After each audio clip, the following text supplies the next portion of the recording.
সংঘর্ষের ছবি আজ দিনভর আমরা দেখলাম। অন্যদিকে দেখলাম ইভিএম এ ফুল বদল। তৃণমূলে ভোট দিলে পড়ছে পদ্ম ফুলে। কৃষ্ণনগরের পলাশীপাড়ায় তৃণমূলের নালিশে বন্ধ ভোট, পরে ইভিএম বদল করে ফের ভোট গ্রহণ শুরু হয়। এ নিয়ে ভোট প্রচারে সরব মমতা বন্দ্যোপাধ্যায়। সীমান্ত এলাকায় কেন্দ্রীয় বাহিনীর বিরুদ্ধে জোর করে ভোট করানোরও অভিযোগ করেছেন তৃণমূল নেত্রী।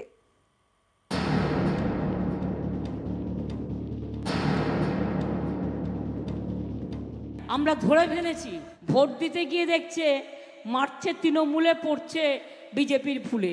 সঙ্গে সঙ্গে হাতে নাতে ধরে ওই মেশিন আমরা চেঞ্জ করিয়েছি।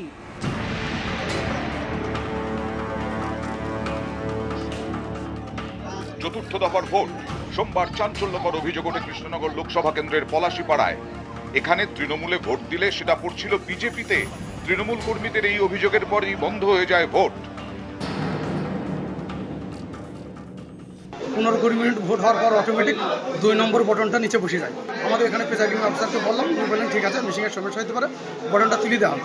বটন 2 নম্বর বটন তুলে দিলি। ফের আধা ঘন্টা ভোট চলার পর দেখা যায় যে আবার 2 নম্বর বটন অটোমেটিক চাপ লেগে যাচ্ছে, লাইট চলছে।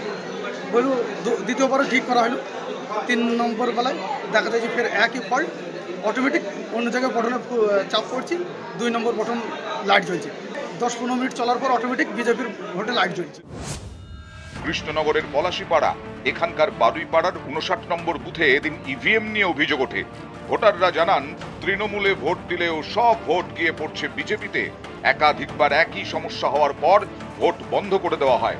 পরে ইভিএম পাল্টানোয় নতুন করে শুরু হয় ভোট। আমরা ধরে ফেলেছি, ভোট দিতে গিয়ে দেখছে মারছে তৃণমূলে, পড়ছে বিজেপির ফুলে। সঙ্গে সঙ্গে হাতে নাতে ধরে ওই মেশিন আমরা চেঞ্জ করিয়েছি। বর্ডারে গিয়ে গিয়ে কেন্দ্রীয় বাহিনী বিজেপির পার্টির টোটো লাগিয়ে জোর করে ভোট করাচ্ছিল।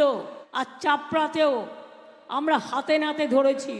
আসানসোলে 2 নেতাকে ক্যান্ডিডেট নিজে থ্রেট করছে, করে বলছে হয় আমার হয়ে ইলেকশন করো, আর তা নাহলে জেলে পচে মরো।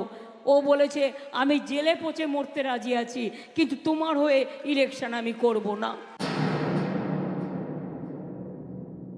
কাউকে টাকাও তুলে দিয়েছে।